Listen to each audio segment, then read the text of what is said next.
the strangest of things. It was so hard to get online.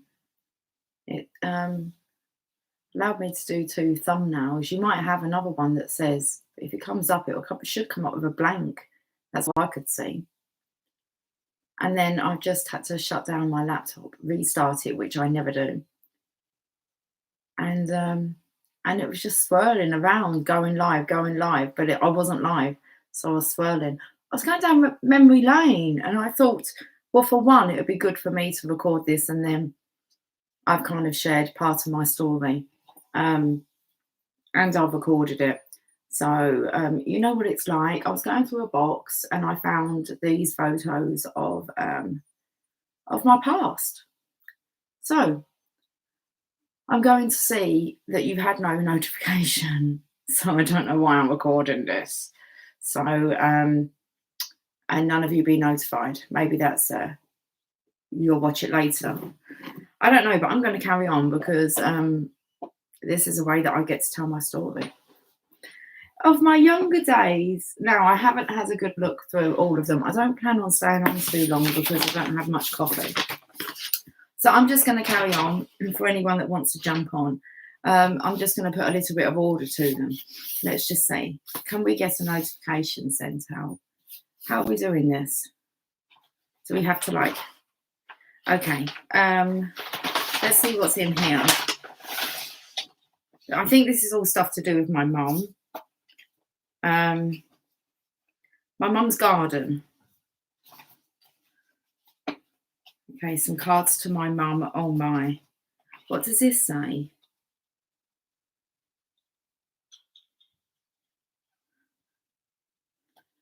July 1988, Wednesday the 7th of July 1988. This was just before my nephew was born. So both my sisters were living with my dad. We showing this one first? Okay. What it says on here is so it's me and my sister, and we had our eyes closed for a surprise of a new camera. Caught them when open. So this is me and my middle sister. Okay, this is me with my sisters, my middle sister and my big sister. Okay, so my parents separated when I was quite young. My big sister went to live with my dad. She was about 12. And me and my middle sister stayed at home. And then when my middle sister got to about 13, she went and lived with my dad as well. And I stayed at home. And then my middle sister moved back when she was about 16, 17 to my mum's. And then I moved out and went to live with my big sister when I was about 13. We all left home at 13. And that's what happened. I didn't go to live with my dad. My dad had remarried. I didn't want to go and live with my dad. Okay, the other two did. Right. So this is me and my middle sister. It brings us into Madonna, why I know so many Madonna songs. Now, this is my middle sister's bed, I think. Yeah, it will be. All our posters are up. And I'm obviously visiting at the weekends. And so it was 1988, July. I had just turned 11. Okay. So this is me with my sister, middle sister. And she had a big infatuation with Madonna. We used to put speakers up at the window, or they did, and blast music out. And this was quite a rough area. I know, no alert, but you done this to me. I haven't looked at your photos, T Rose, but I know that you sent me loads of photos. But I've been you should do a reading for your, a recording for your own, to record actually the journey. So I know that kind of maybe this is something in the air that we're kind of all going through, putting the story together. Anyway, I'm going to crack on. So, and she shared this room with my big sister, and my dad it was just a 2-bedroom place. What's quite amusing, it was actually on Simons Avenue, and my husband's name was Simon. And it was number 57 as well. And that comes up, and that will come in a minute when you see something else to do with my dad. So this was my dad's life, and he had both my sisters live with him, and I was at home at this point. 1988, I was 11.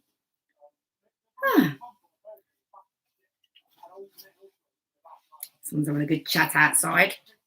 What else is here? Right, this is me when this would just be just before I left home to go and live with my sister. We had moved from the original home. My mum had moved to a smaller place. It's the only place I've lived in that had like a cellar, because I had a snooker table down there. Not a full size one, but so this was my mum was really old fashioned, and me and my sister used to dress up in her clothes, okay, and piss around and take the mickey. And my mum didn't have any teeth. She had her teeth out quite young, actually. You know, she had me when she was 41. I think I do, yeah. It would have been after my dad left. So she was in her 40s. My mum had false teeth, and she had a big issue about not allowing anyone in the room. If she didn't have her teeth in, she couldn't eat with her teeth in. So I'm just taking the piss here, really. And I've got a big coat of hers on. My hair was like bleach blonde now. But the story behind this is that my sister had a friend around, and she kind of dared me to go outside like it, and they locked me out. So I was stuck in the street looking like this. I must have been about 13.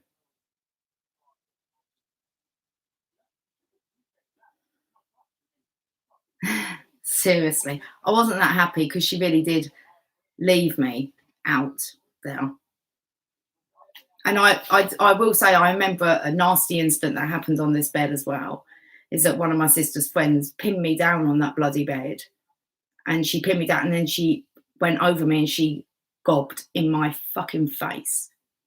That's one. And my sister watched her do it and didn't say anything. I lost a lot of respect that day. That's probably the only painful memory I have from that house. That was like the most degrading thing ever.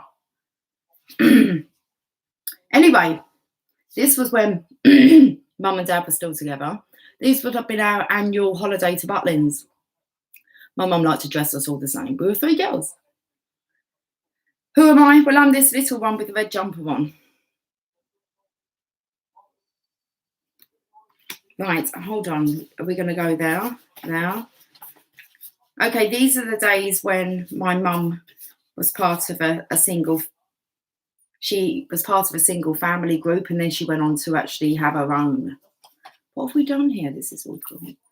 Now, my mum, this is before that, my mum would have organised street parties. There's letters somewhere that where she was, I mean, we were number 207 in the bloody road. 207. And she was hand type with carbon copies, and she would post all through the doors to have a Christmas party for the streets and have Father Christmas. And so that's my mum there holding that child. I don't think that's one of us. I'm not sure if I'm in that picture. If I am, I'm more than likely that person there, but I'm not sure. I'm not really feeling anything about that picture. I don't think the heads have been circled. I don't think that's me as a baby or any of us.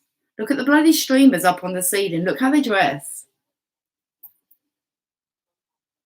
Look at Father Christmas. It's like, oh my goodness. My mum would have organised that. My mum's garden. Oh, I've got to show you my mum's garden. My mum loved her bloody garden. So this is this was my mum only lived in 3 houses. And the second house she moved to that had the cellar, when she moved from there, she literally moved 2 roads along, or 1 road along. And so they're all kind of, I'm not a lover of these houses. I wouldn't want to live in a terraced house like this. This is like just taking me back. It's just like being a sardine. But this is the kind of the houses. Just look at her garden. Look, Mum, she's actually wrote this, Mum's old garden in full bloom. Every time I went to visit her, it was like, Lucy May, come and see my garden, come and see my garden. And she'd take me all around it.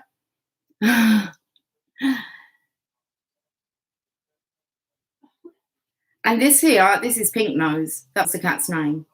I'm sure this is Pink Nose. It doesn't look like Tipsy. So I'm going to stick with it. It's Pink Nose. My mum called the cat that name, Pink Nose. And then her garden again. And then more of her garden. These are all grapes along here. Mum's old garden. I didn't see what else. Oh, sorry, Mum, I've dropped your stuff. Mum's old garden. Pink Nose. I thought it was. Pink Nose in Mum's garden. What a name to give a fucking cat, Pink Nose. I think I wanted to call her Blackie. Mum's old garden. I mean, she was Mum's garden in full bloom. Mum's bit of lawn. Oh, bless her. She didn't have much lawn. Look, Mum's bit of lawn. This is my mum. This is so funny. Look, she looks like some kind of convict. Oh, Mum's passport photo. I don't know. I've got all these in an envelope. This was my mum's love, her true love. When she first met him, she actually met him through dating sites. Well, I think it was a newspaper then. They were Jews. And, oh,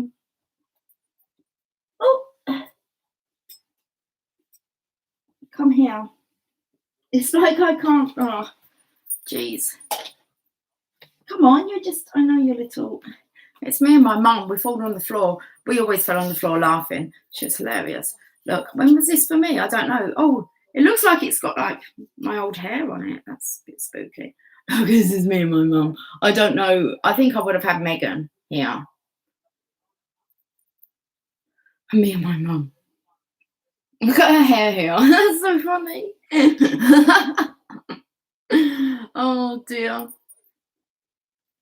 I look quite serious. Anyway, my mum met a wonderful man called Peter. He was like the yin yang. They were the yin yang.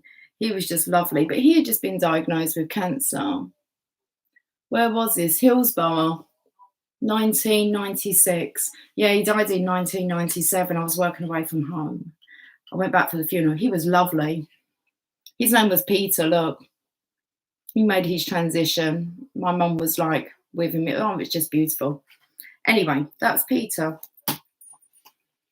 Right, that's that pile.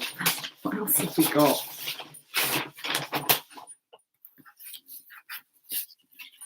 Borderline. Feels like I'm going to lose my mind. Let's have a look at these ones then. So there Lucy's photos. I think we just carry on. I think these are photos of my mum as well. Oh, okay. Let's see if we've got any dates on them. Can't see it. That one's been torn off. It hasn't. The stamp's been torn off. My mum used to collect stamps, but let's have a look. Oh my goodness. And there's me saying my mum never danced. Well, there's a picture of her. She only ever danced to Whitney Houston. I want to dance with somebody. This is my mum here. What does this say? Number 00A.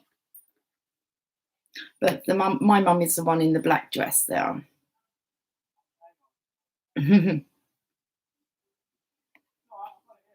My mum, I'm not sure if she's pregnant. She's smoking, but that wouldn't matter anyway. But I'm not sure she's pregnant. My mum always had a large belly anyway. So again, I'm unsure. It just says 6A. I'm unsure who that is. That could be me, but that's my mum there with the red dress. Some party going on. When my mum passed away, they actually had the whole neighbourhood. There was like a crossroads. It's still there now. I don't know if it's in bloom, but it kind of cut off two roads, and they put this kind of plant potter there in memory of my mum for all her work in the neighbourhood. I'll show you the plaque. So I've got copies of them. I've only been to visit it once. I don't go back home. My dad's there, but I never really went to visit my dad that much anyway. This says, in gratitude to Lucy Butler for her hard work and dedication within our neighbourhood watch. She knew everything that was going on, that woman. How cute is that? That's cool. Good old mum. Seriously, you haven't seen the half of what my mum got up to. Well, let's go to this then. Oh, hello. I've got some baby photos. You wanted to pop your head out. This is me. I used to poke my head. This is our first house. That shed there, I used to play in there all the time. I imagine I probably would have a dummy in my mouth. This is the next door neighbour that's taken the picture of me. I think this is the youngest picture I have of me. I have no baby photos of me. I won't be able to tell you what I look like as a baby. Oh, hold on, we can tell. Oh, that's lovely. Okay, I didn't know this message was here. To Lucy May, love from Auntie Pat. 4th of August, the 19th. Oh, okay. The 4th of August, 1981. So I was born in 77. 4. I was 4. It's upside down. It's right upside down on there. Look. I always wondered how old I was. It's always told me on the back, but I don't really look. Let's come up close. Look at her.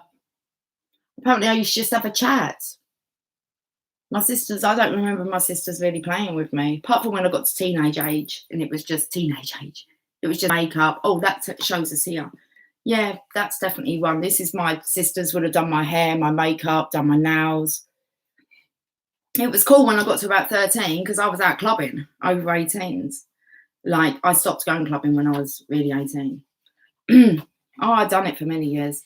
We used to have fake ID, didn't we? Well, fake ID. You just took a provisional license. There was no photo ID.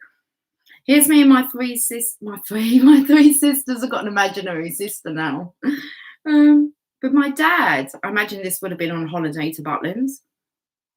And he's holding me. That's cute. And that car would have been called Betsy. I don't know what type of car.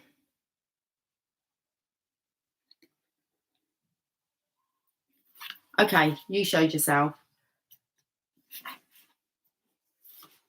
Okay, let's have a look at the days when my mum was helping, like single parents, I think. Oh, or school photos.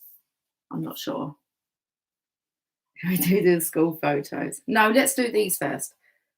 This is an interesting story because when I found myself homeless and I'd been away to work, and then when I came back, I still was homeless. My mum's friend, who's in this photograph, he actually took me in. I had to move quite a way away. I had to move down country. Again, I was like shipped off on my own. And so it was a bit scary, but I really had no other choice at that time. And he was such a nice man. But then I found myself wrapped up in just another being responsible and kind of being controlled to a certain degree. Anyway, I soon kind of got engaged and got married after that. So I don't know whether that was another escape, but this is the group that we hung out with. My mum, I don't think my mum was the organizer of this group. This is the first group because I'm still quite young, so we would have separated from my dad. But that's me here. But it's the man in the background who's drinking the pint of beer that you want to have a look at. So I actually went to live with him when I was 20. He took me in. Like my mum kind of said, she's got kind of nowhere. And he said, I'll take care of her. And he got me a job, which is where I met my husband. And he just helped me to get back on my feet. And then I married. And I couldn't stay where I was living because it was like way too expensive, like for a couple just starting out. And then we ended up moving up country. I didn't go back to my hometown. So, but it's him here in the background with the pints, the older man. Now he had twins.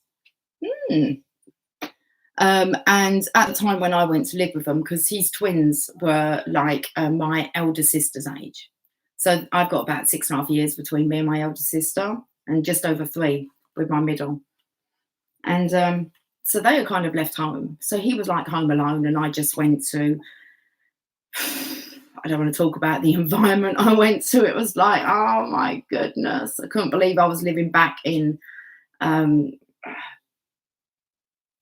it felt like I was back in like, I don't know, the dump.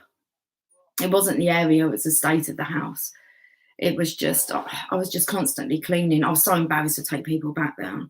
But I was like that with my own home at home. So embarrassed to take people home.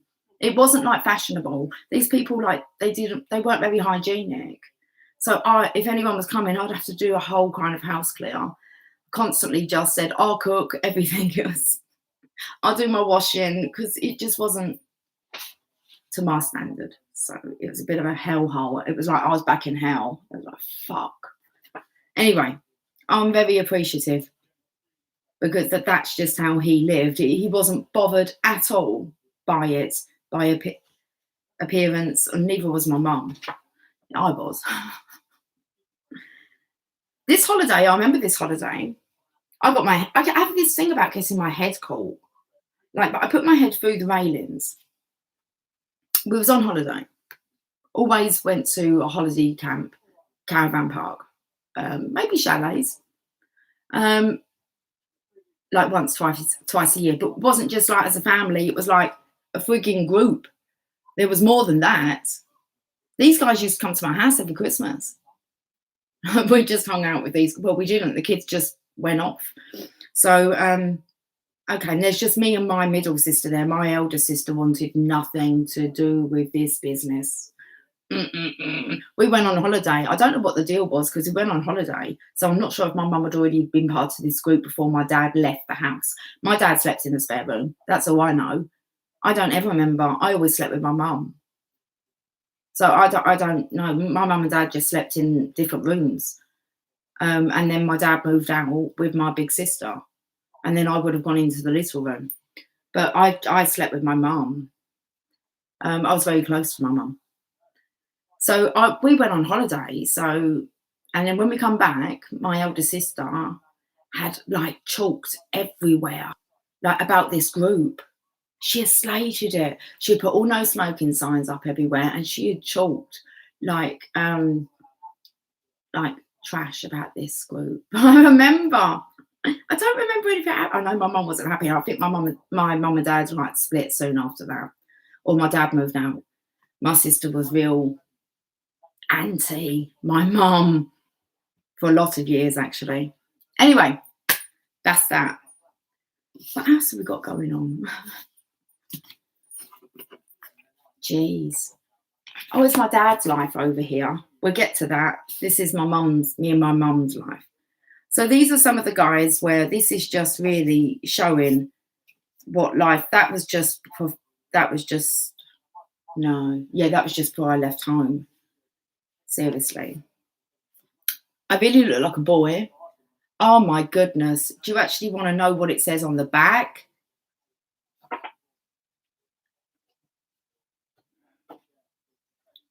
My mum always classed that I ran away from home. Always. I mean, I got both my sisters left when they were 13. They did not even get the shit that I got for leaving home. I got it fucking big time. Like manipulation, big time. And in my head, I'm like, what's the big deal? The other two have done it. I went to live with my sister. This is what it says on the back. I'm not shitting you. Have a look at the pictures.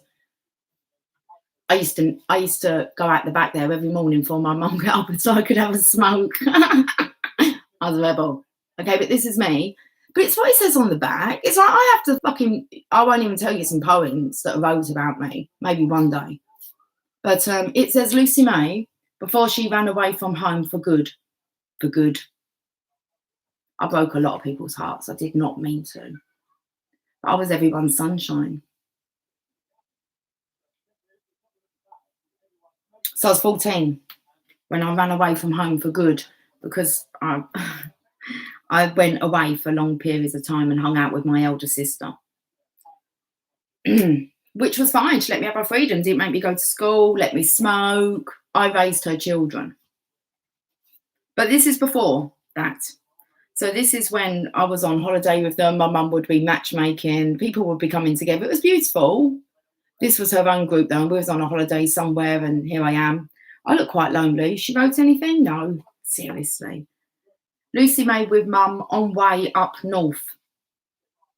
I believe we were going on holiday to Scarborough. I remember getting off of that train and losing my shoe. I think it was at that time. I lost my shoe down the train track. And I had to walk home with just one shoe from the train station. Here I am. Dig the styling, man. Like, look at the hair. That's what happens when you brush your hair. And maybe you try to perm it to make it more curly because it's half curly, half straight. I'll be eating an egg there on hard-boiled egg sandwiches. It would have been a day trip somewhere. Visit. Is there any more of those? Oh,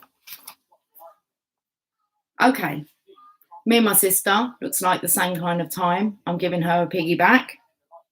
This was Scarborough. I remember this being Scarborough.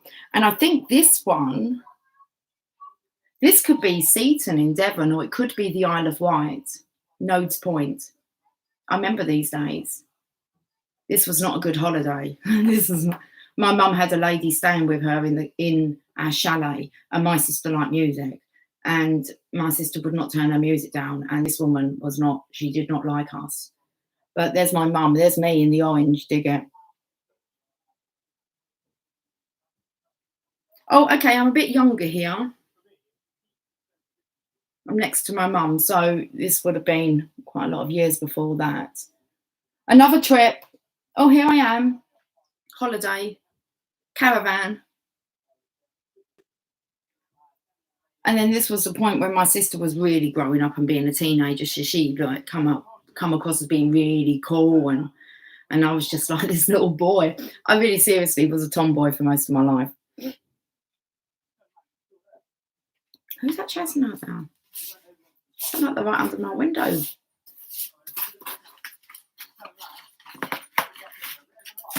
Hello, I'm just going down memory lane.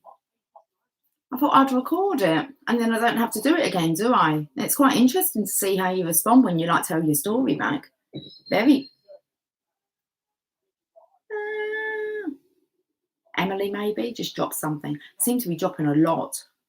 Anyway, so I just thought I'm going to take the opportunity before I put these away to go through them and just tell like their story. Okay, so before we move on to my daddy,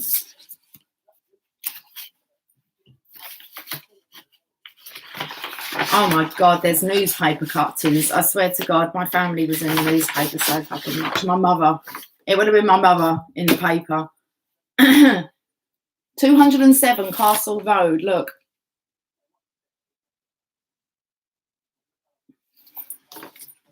My sister's name. She left there when she was 13. What are these? Do we have some dates on them? Oh, there's me. Apparently we put loads of things into matchboxes. Oh, it says Lucy May here. We raised £809. Pupils at Glencoe Junior School in Chatham put a lot of little things into matchboxes and their efforts paid off in a big way. Okay. Okay, so we raised £809 for the National Society for the Prevention of Cruelty to Children. Mr. Long. Oh my goodness, right? This headmaster was called Mr. Long. Do you know what the deputy head was called? Mr. Love. I'm serious, Mr. Long. Headmaster, Mr. Peter. I spoke about Peter. My mum's like, fella. Interesting. I'm just seeing if anything else I pick up. It was nice for them to have fun and help less fortunate children at the same time.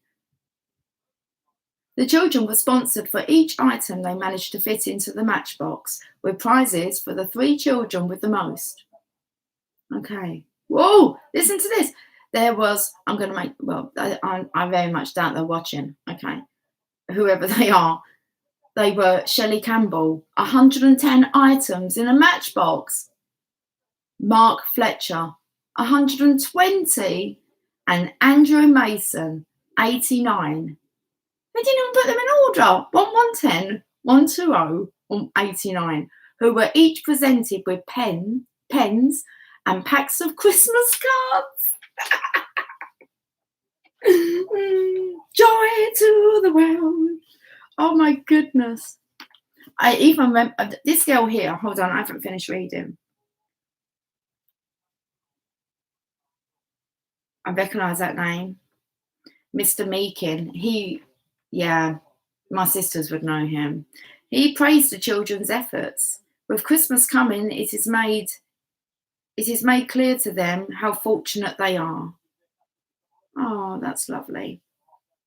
Oh, it says about the sea of smiling faces at school when they were presented the check. Anyway, I'm circled on here, but this girl here, she played Violet Beauregard in our end of, this was junior school. Okay, so you leave here when you're like 11, 10, 11.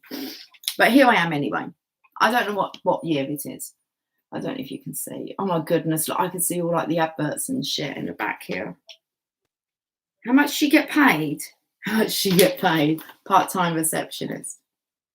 Get out of it. Do you want to know? Okay. Part-time telephonist, receptionist, monarch, switchboard, ability to type, and advantage, smart appearance, good telephone manner, Medway. £2.35 per hour.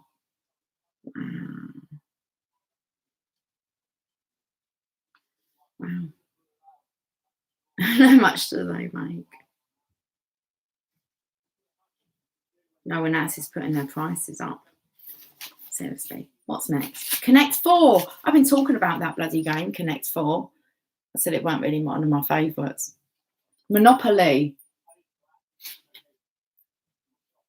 £4.99. £4.99. There's a bike here. It's been reduced. It's a 20-inch wheel. Oh my goodness. No, this is called the Chuckle Bus. We used to have to go round in this bus. We went swimming. I think it was every Friday night. We used to go to Larkfield Leisure Centre. That's where I had the episode being thrown in and having an asthma attack, but it had an awesome wave machine.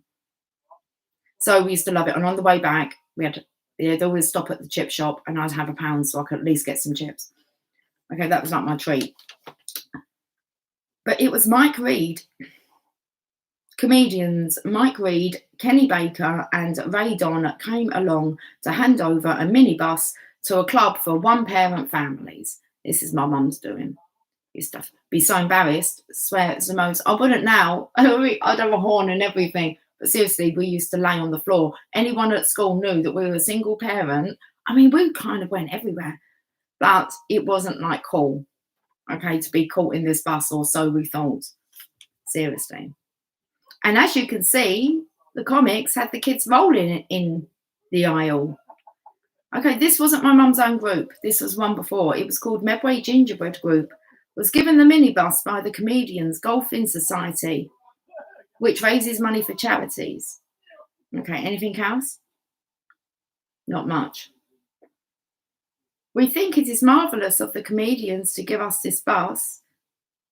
With the panto season coming up, it will be put to good use. What's that got to do with anything? With the panto season coming up. You can't even see. It was like orange bus.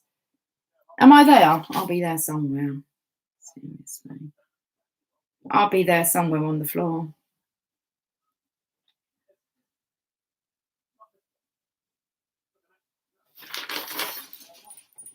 My mother. Just went along. Star chart. First lucky stars awarded to. What's that about? What's on? Here we are. Kids tuck into a treat. This was Wednesday, January the 4th, 1984. You work it out. 27th of April, 77. I was 3, weren't I? Was I? No, I wasn't. No, I wasn't. I'm not doing my math very well, am I? 7? 6? Where am I? Oh, there I am. Oh, look. Yeah, shouting. Oh, not shouting like badly, like, hey!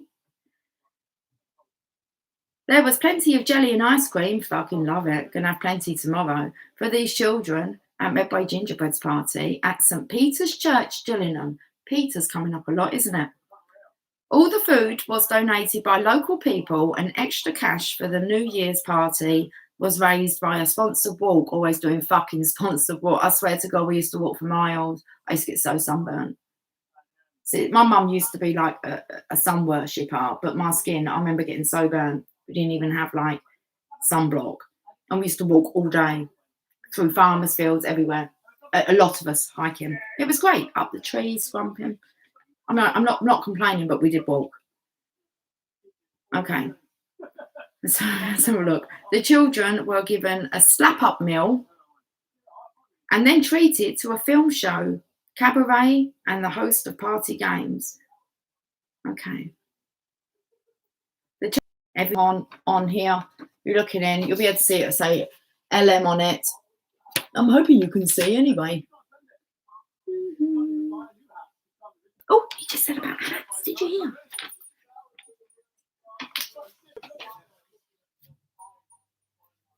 Very noisy outside. I'm having a good chat. Trip down, what's this? Trip down memory lane. This is my mum. This is my mum and her first husband. I think his name was Ray. Green belt pledge. Round the villages. I believe this is my mum's first husband. I can tell you no more. When was this? Accused of breach of privilege. A speech made at Chatham by Mr. Quinton Hogg last week has caused a political storm. We find out what he said. Mr. George Labour, accused Mr. Hogg, Lord President of the Council and Secretary of State for Education and Science, of committing a breach of privilege. And on Tuesday, the Speaker ruled that the complaint had raised a facie case.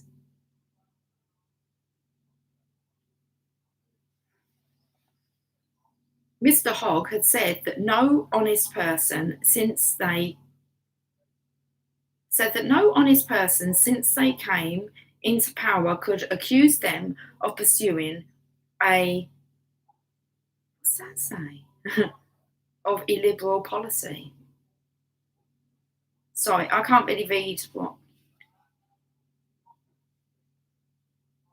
Reactionary, I think. Nevertheless, our elbows have been jarred in almost every part of the world by individual Labour members.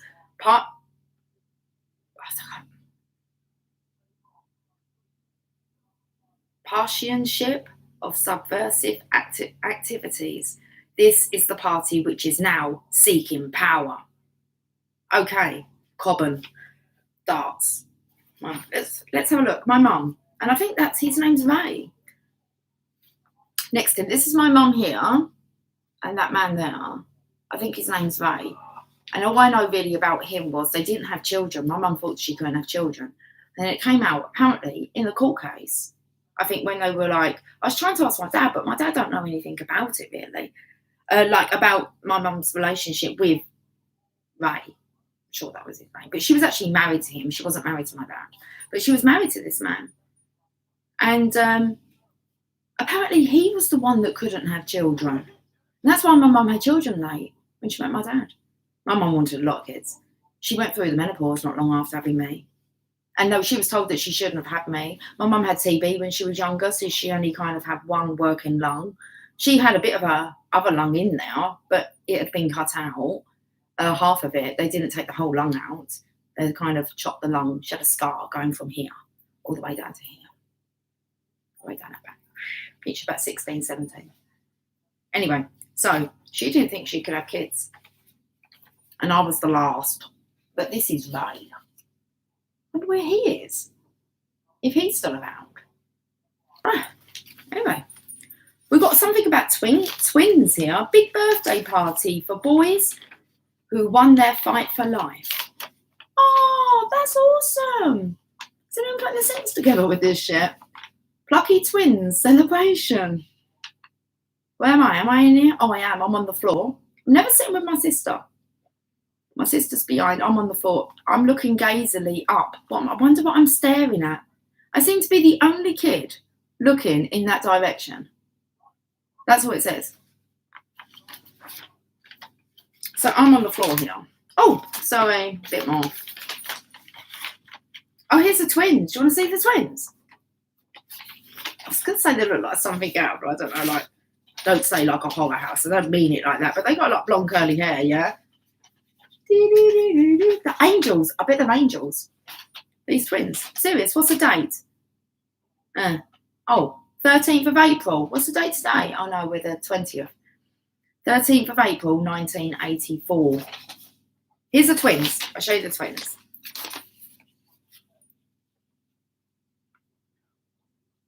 Have a look at what I'm looking at. You always tell it's me. It's got LM. My mum would have put LM on it. What am I looking at? The only one.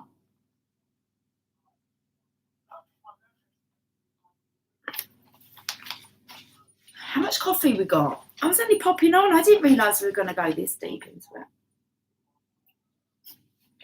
it. Fucking 40 minutes. Okay, well, she's from Raynham. A Raynham mum and dad threw a party for more than 70 deserving youngsters at the weekend to mark the birthday of their twins, who almost died at birth. Okay. Wow. Oh my goodness. Do you know where they held it? They held it at the club I used to go clubbing with my sisters up until like I was 18. It was called Joanna's. But I believe after that it was called the Ritzy. Then I think it went to the Zone. Not sure what it's called now. I imagine it's still there. Because I know where it was. Wow. Oh, they run the club. Fuck me. I was going there like for years underage. Oh, look, I'm there as a kid, all angelic. No, they probably didn't run it. How cool to run a nightclub. That's on my goal board.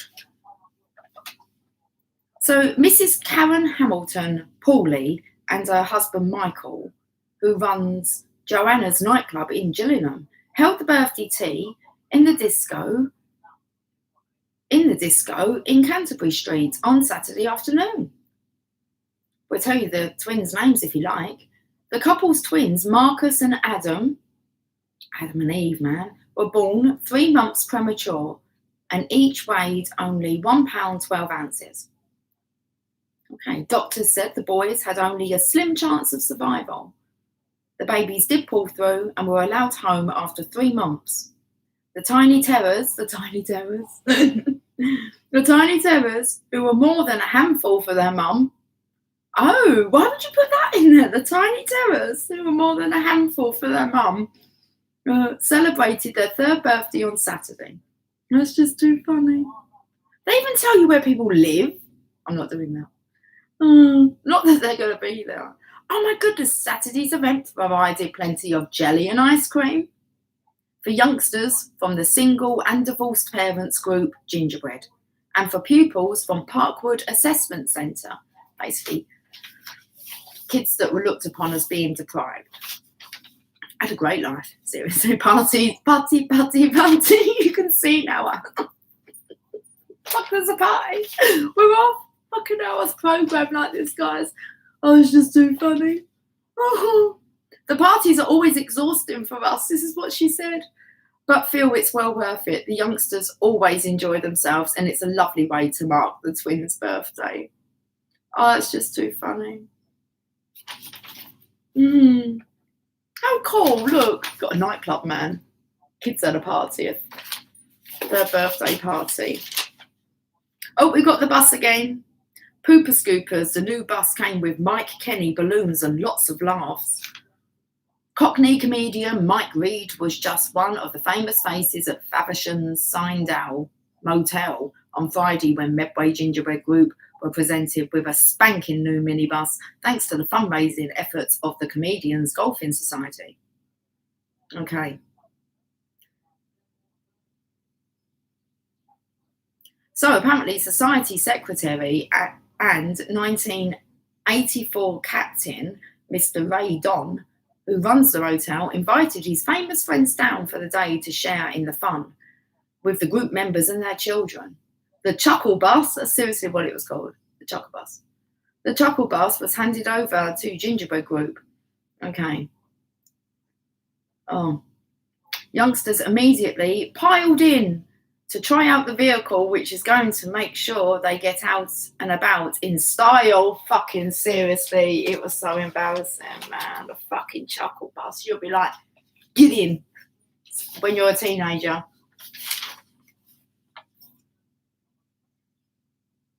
Friday's presentation provided a lively affair with party hats and balloons for the youngsters, plus a buffet in the motel lounge, and plenty of jokes and wisecracks from guests, who also included Kenny Baker and Jim Purvis, the 2 smallest funny men in the business.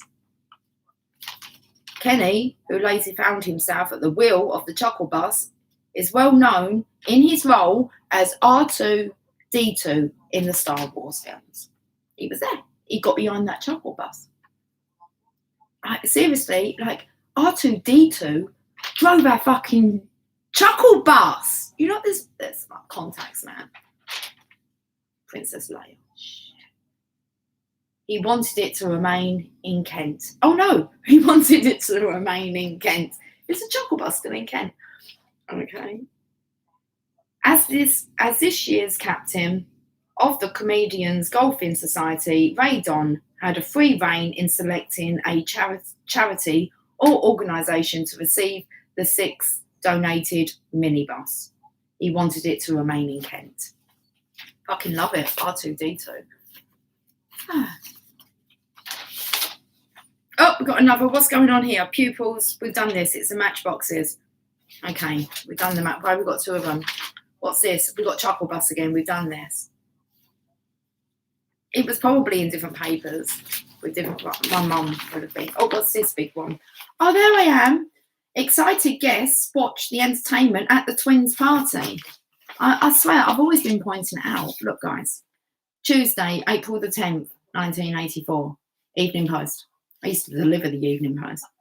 I think this is the only one here. I'm not going to read much more. I'm going to get off. Right, have a look. Oh, it's them twins again. Twins take over disco. It was top of the tots, not top of the pops. Top of the tots at Joanna's Disco, Gillingham, when twins Marcus and Adam held their 3rd birthday party. Among the guests were pupils of Parkwood Assessment Centre and children of one-parent families. Every year, the twins' dad, Michael Hamilton Pauly, manager of the disco, it was called a disco, not even a nightclub, okay, and their mum, Karen, celebrate with jelly and ice cream. After the 2-hour disco and Punch and Judy show, Michael was left with a mammoth clean-up operation before the disco opened for the evening. Wow, they even had it open. Look, what am I pointing out? Oh, it'll be Punch and Judy, won't it? It's over there! It's the Punch! Yeah, you know it's me, look. Oh, it's fun. Right, I'm going to show you my dad. Let me see my dad. Let me show you my school years first. What are these? Okay, let's see if we get these in some kind of order. Lucy May. That's a big one. Right, first of all, I don't know the ages, but I can kind of do them in an order. I'm going to go with this one. Young. I don't think it looks anything like me. Next. This is when Daddy was still at home. You can kind of see when I turn a little bit. Although there's a few missing here. Quite a lot actually. Oh, these are just the little ones. These all have big ones as well, but look, I lost my teeth. One thing I did know how to tie a skull, do a school tie, quite young. Okay, things change now. Dad's kind of left home. Look, seriously. I didn't go to the hairdressers. I don't ever remember going to the hairdressers. My mum cut my hair, then my sister just cut my hair. And I would always had it short until I become like a teenager. This is junior school. This might be infant school. And then we go up to big school, secondary school, so we're 11. I know I'm 11 here because they changed the uniform. I think 1, 2, yeah. This would have been my first year in secondary school, so I would have been 11. My nephew was just born. Absolutely adored him. And this is when I started to kind of hang out more with my sister. So my image changed. Oh, no, we're going to go here first. Whoa. It's a boy. Is it a boy? Is it a girl? I don't know. Chill out. We've got the flick going on here. I would have been about 12 here. Yeah. 13, 12, 13. The flick. Uniform changed. So I went to secondary school and it was navy blue and white, and then the uniform changed. And it was an all girls school. So it was black and not black, grey, white, and pink was the school colour. And like you, so I was starting to live with my sister now. I didn't go to school much now. This I really did. I was too busy clubbing. The eye makeup, look at the hair. But the jumper was no tie though, no school tie. Right, that's kind of like school days. I'm going to quickly look through these. So I said about my dad living like at a house. He lived so many places, okay? But he had a dog called Tasha. And this dog like came after this dog didn't live with us as a family. This is when my dad was like actually this is when my sister would have had, I was 11 around this time, and or a bit younger, because my sister had the baby when I was 11. But this is me when I used to go and visit my dad, which would be weekends, or I'd pop in there on the way to and from school. My mum would work as long as I was home by like 5, 5:30, just to have a cup of tea, slippers ready for her. I just done what I wanted. So I used to go to my dad's all the time. It was like right on the road near my school. Well, yeah. This is Tasha.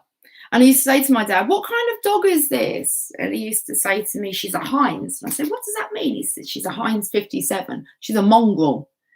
57 different varieties to her." But this was Tasha. And then there's me in the doorway here, probably eating chips. I would have had, my dad used to cook like homemade chips, butty. And so this is when I used to hang out with my dad. And then Tasha had babies. So Tasha had babies, and there's me holding the pups. It's coming in with all the breasts, isn't it, Talk? Tasha had babies. One of them was like the runt of the litter, and they were all homes, but he didn't get home. My mum actually took him in, and he was called like Rovo. She used to do like reflexology on him. He was a nightmare. They used to open up the whole of the house at my mum's. My mum ended up having a dog. How weird. It was like Tasha's actual pup that my mum ended up having. Because, oh, it's cute. But my mum used to think it's probably Rambo's one of them. That dog used to jump so high up at the back gate. He was like, and as soon as you put him on a lead, he was gone. And I used to take him for a walk. Now, when I used to, so before this time, my dad lived in another place. It was a flat, actually. This bloke who's standing next to him, for one, he has his own dance, which is called the Johnny Boy dance, because he used to dance like this. I used to take the piss. Me and my sister used to take the piss. Dance like this, and then he used to do a spin man, and then so whenever we went to discos, he wouldn't even realise we were taking the piss. Seriously, when me and my sisters got together. This is my dad. My dad would always let me have a little drink in my own little cup. And I used to hang out with these guys and listen to their talk and play cards. So this was a Christmas with my dad. And this man actually was really, really wealthy. He had no one to share it with. So he used to just, I remember once he turned up, probably only about £500, okay? But he turned up with all these, like, might be a bit more, but they're all like £50 notes. I've never seen anything like it. I remember just kind of holding this money going, oh my goodness, just to hold it. It was, but he had no one to share it with. But he had such a heart of gold, and he used to hang out with my dad. And anyway, so, oh, Dad, Lucy May, and Johnny Boy, Christmas 86. I was 9. With my daddy. I love hanging out with my daddy. Oh, we got some more holiday camp days. Okay, we're nearly done. So this is when we used to kind of go away on holiday.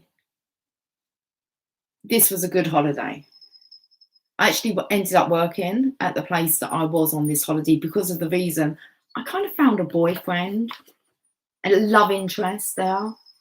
And it was just really nice. It's the smell of Lynx, Africa. And there was 2 boys. Actually, one of them was called Peter and Richard. And I ended up going out with both of them, but I actually kind of was kissing, just innocent stuff, guys. But, and this girl here, she kind of was with the other one.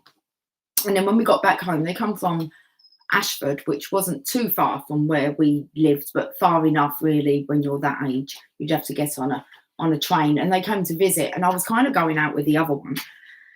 Oh, I don't know what was swapping boyfriends. It was nothing serious. It was just some kissing stuff, but I ended up going back there to, I'm just looking at the badge my mum's wearing. Like, she walked around the clubhouse wearing this, ancient but active. Liar. She's filthy, my mother. Anyway, there's me behind her.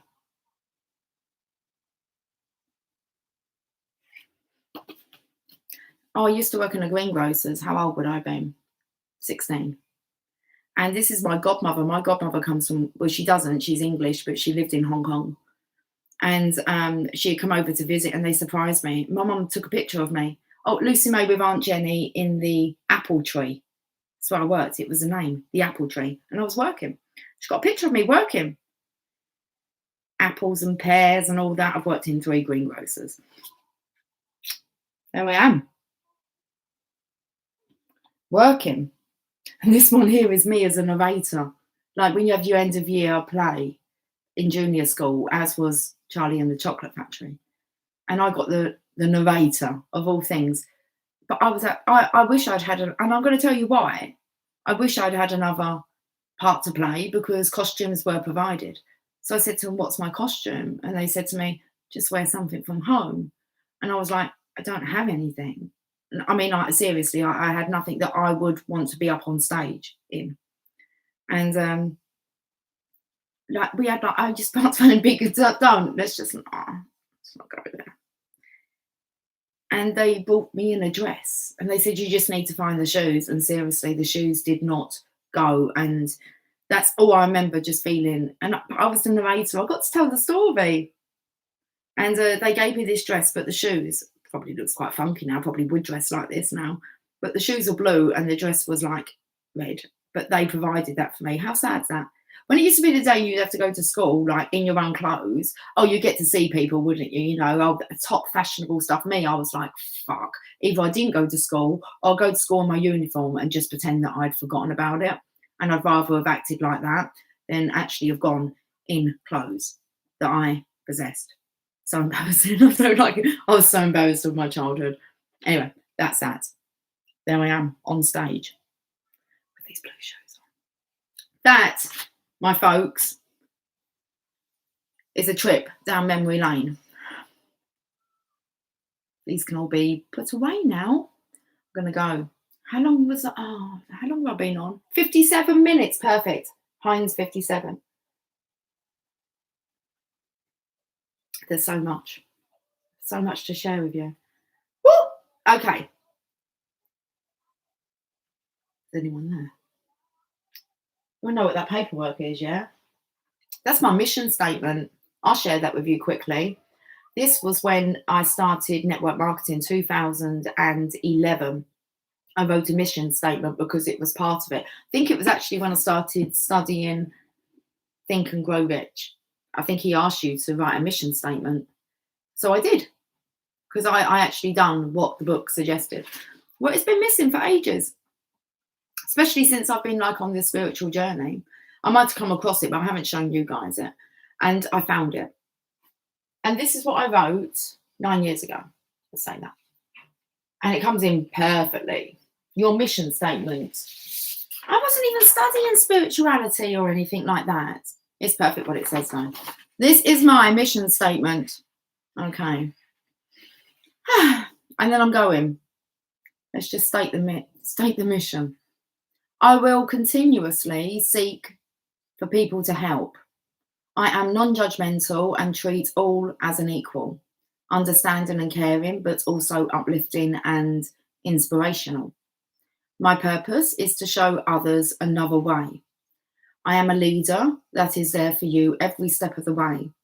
As a team, we are lively, vibrant, daring, and committed to designing our lives. I will help thousands of people to achieve their own goals and dreams. In return, I offer the best of me. Live life on purpose.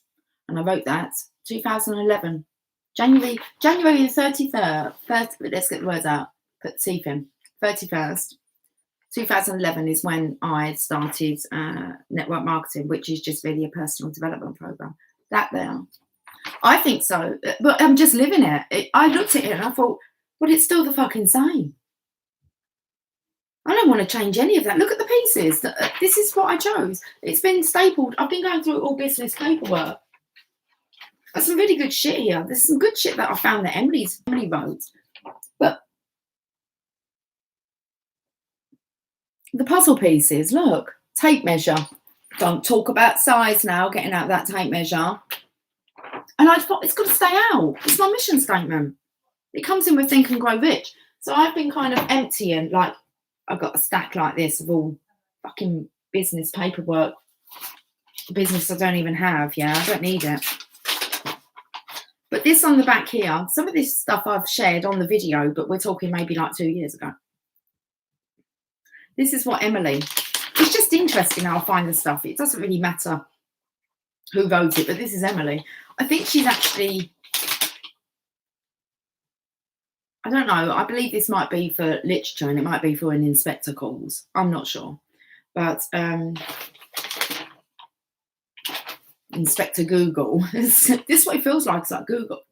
Let's just Google it. But it's coming like to, let's just read this. It says, good morning, year 10. Today I'm here to talk to you about feelings and emotions. Everyone's feelings are important to them. When you upset someone's feelings, it turns their emotions to cause something such as depression. I have been witnessing some of your actions for the last few weeks, and the way each of you treats each other is appalling. That's what Emily put. Bob Proctor, I saw that you put about, I've got loads of stuff on Bob Proctor. Yeah, because he comes in with the network marketing part of it. That's kind of who you're told. That's how I found, like, Think and Grow Rich, Napoleon Hill, and not spirituality. I never hear anyone spiritual, really. Oh, no, that's a lie. No, that is a lie. But I kind of went in the other way. This is Friday the 6th of July, 2018. Do now. Foreshadowing. That's what it says. Inspector, cutting in. And my trouble is that I haven't much time. This tells us that the inspector is a fast-working person. Maybe he might, been crossed out. Links to socialism. Ghoul, meaning ghost. Not much time because he's a ghost. Page 206 to 207. That's my door number. Castle Road, man. Castle Road. But each of you helped to kill her. I don't need to know anymore. Never forget it. Remember what you did. But there are millions and millions and millions of Eva Smiths and John Smiths still left with us, with their lives, their hopes and fears, their sufferings, and a chance of happiness, all intertwined with our lives, with what you'll be able to divide the responsibility between you when I'm gone, Inspector Google. Increases the pace so they can hurry up and worry them. What's this all mean? Anyway, right, we've had this. What's this about? This is Think and Grow Rich.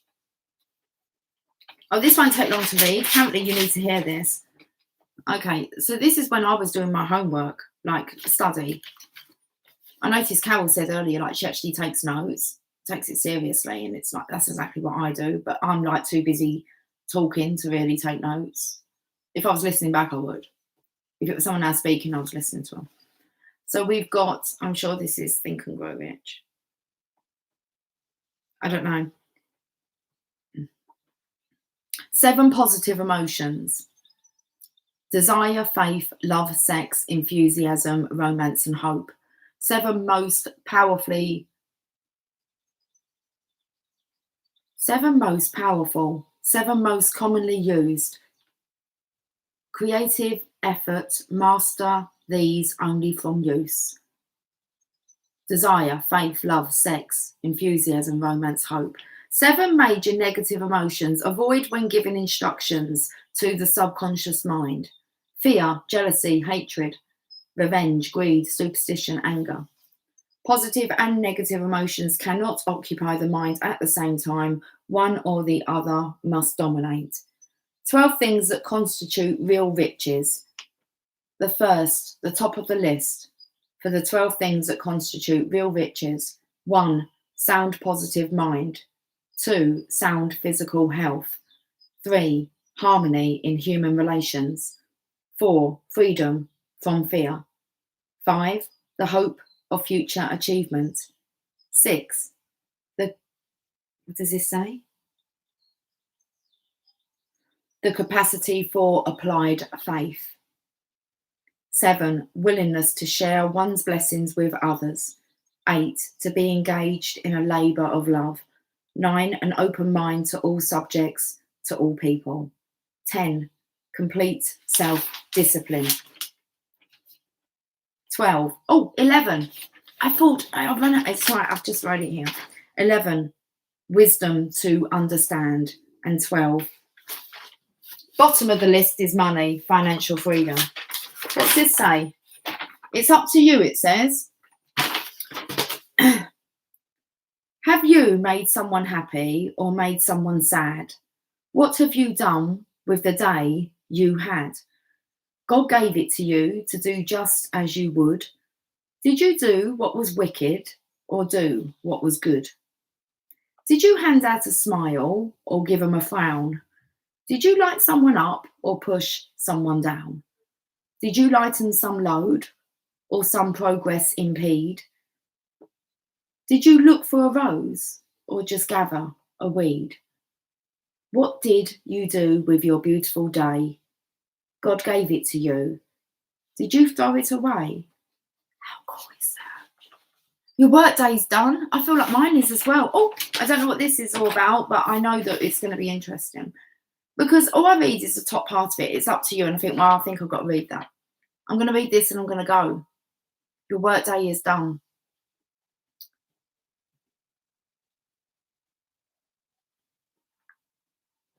Look, I've printed this stuff. I've had it up on walls, guys. Look, this stuff is like years old.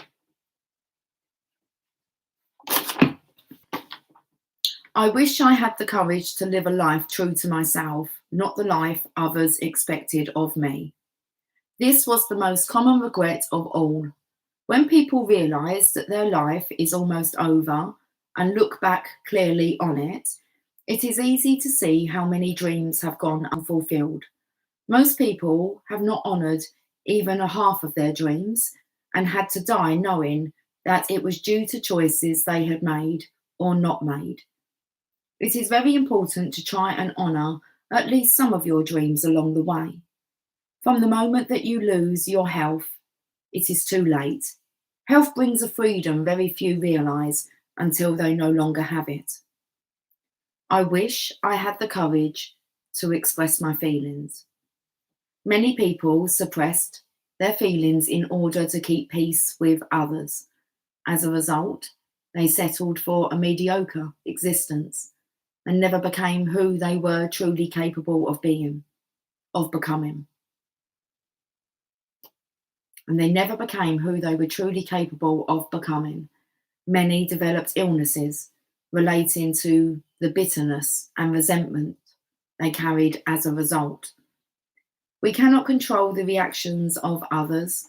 However, although people may initially react when you change the way you are by speaking honestly, in the end it raises the relationship to a whole new and healthier level. Either that or it releases the unhealthy relationship from your life. Either way, you win. I wish that I had let myself be happier. I think these might be the 3 questions that are asked when you're knocking on heaven's door, when you're close to actually your transition.